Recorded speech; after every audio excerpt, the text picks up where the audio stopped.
Chapter 7. Mr. Bennet's property consisted almost entirely in an estate of £2,000 a year, which, unfortunately for his daughters, was entailed, in default of heirs male, on a distant relation, and their mother's fortune, though ample for her situation in life, could but ill supply the deficiency of his. Her father had been an attorney in Meryton, and had left her £4,000. She had a sister married to a Mr. Phillips, who had been a clerk to their father and succeeded him in the business, and a brother settled in London in a respectable line of trade. The village of Longbourn was only 1 mile from Meryton, a most convenient distance for the young ladies, who were usually tempted thither 3 or 4 times a week, to pay their duty to their aunt and to a milliner's shop just over the way.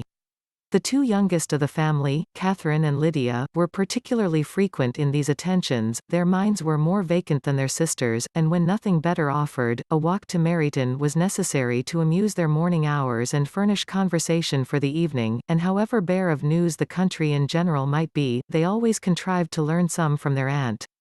At present, indeed, they were well supplied both with news and happiness by the recent arrival of a militia regiment in the neighbourhood. It was to remain the whole winter, and Meryton was the headquarters. Their visits to Mrs. Phillips were now productive of the most interesting intelligence. Every day added something to their knowledge of the office's names and connections. Their lodgings were not long a secret, and at length they began to know the officers themselves.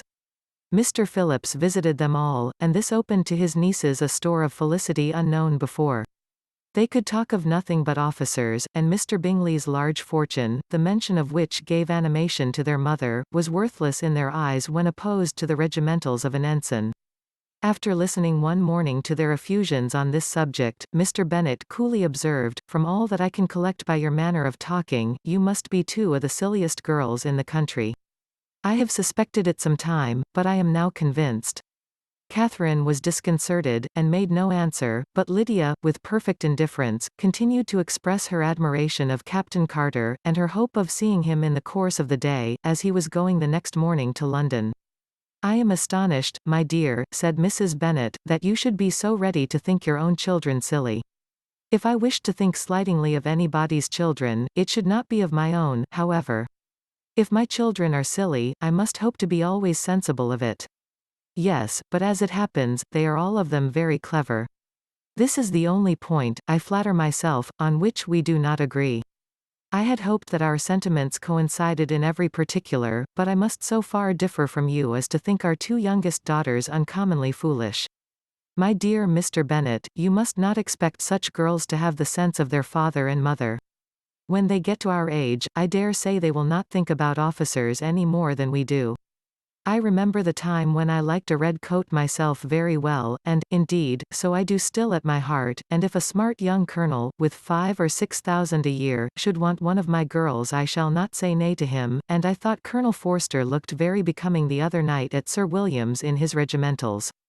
"Mamma," cried Lydia, "my aunt says that Colonel Forster and Captain Carter do not go so often to Miss Watson's as they did when they first came. She sees them now very often standing in Clark's library."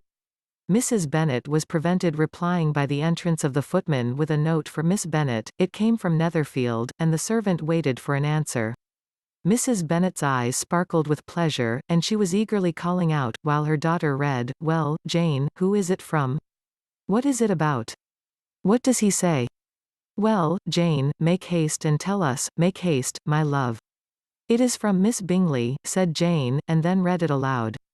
"My dear friend, if you are not so compassionate as to dine today with Louisa and me, we shall be in danger of hating each other for the rest of our lives, for a whole day's tete-a-tete between 2 women can never end without a quarrel. Come as soon as you can on receipt of this. My brother and the gentlemen are to dine with the officers. Yours ever, Caroline Bingley." "With the officers," cried Lydia. "I wonder my aunt did not tell us of that." "Dining out," said Mrs. Bennet, "that is very unlucky." "Can I have the carriage?" said Jane. "No, my dear, you had better go on horseback, because it seems likely to rain, and then you must stay all night."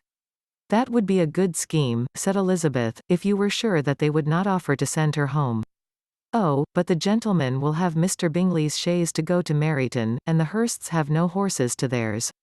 I had much rather go in the coach." But, my dear, your father cannot spare the horses, I am sure. They are wanted in the farm, Mr. Bennet, are they not?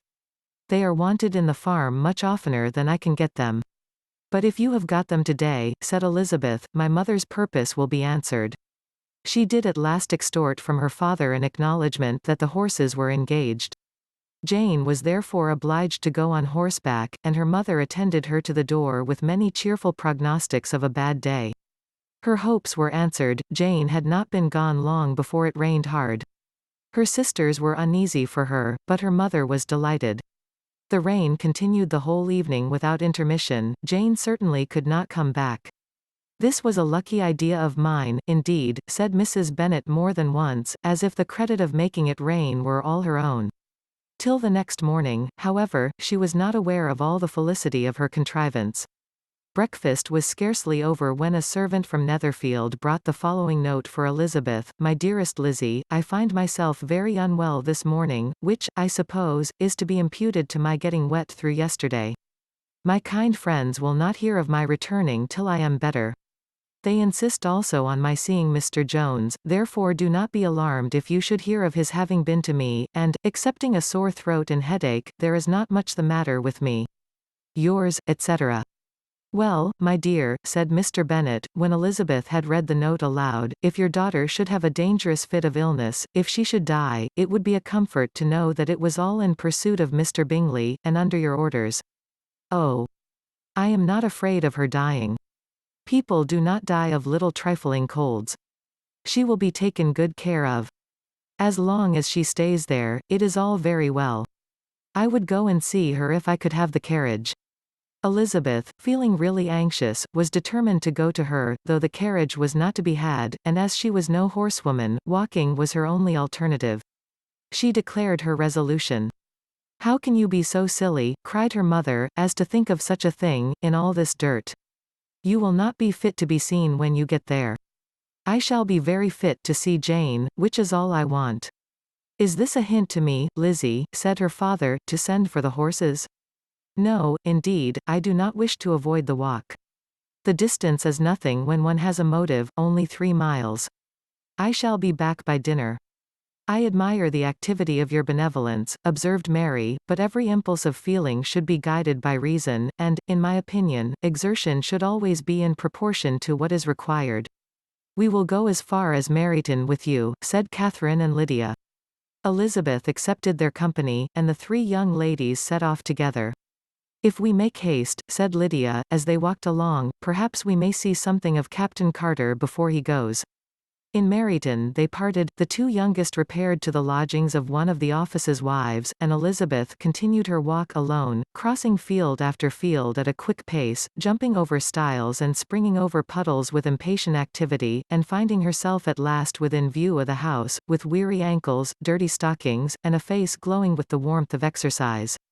She was shown into the breakfast parlour, where all but Jane were assembled, and where her appearance created a great deal of surprise. That she should have walked 3 miles so early in the day, in such dirty weather, and by herself, was almost incredible to Mrs. Hurst and Miss Bingley, and Elizabeth was convinced that they held her in contempt for it. She was received, however, very politely by them, and in their brother's manners there was something better than politeness, there was good humour and kindness. Mr. Darcy said very little, and Mr. Hurst nothing at all. The former was divided between admiration of the brilliancy which exercise had given to her complexion, and doubt as to the occasions justifying her coming so far alone. The latter was thinking only of his breakfast. Her inquiries after her sister were not very favourably answered.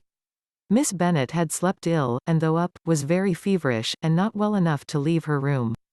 Elizabeth was glad to be taken to her immediately, and Jane, who had only been withheld by the fear of giving alarm or inconvenience from expressing in her note how much she longed for such a visit, was delighted at her entrance. She was not equal, however, to much conversation, and when Miss Bingley left them together, could attempt little besides expressions of gratitude for the extraordinary kindness she was treated with. Elizabeth silently attended her.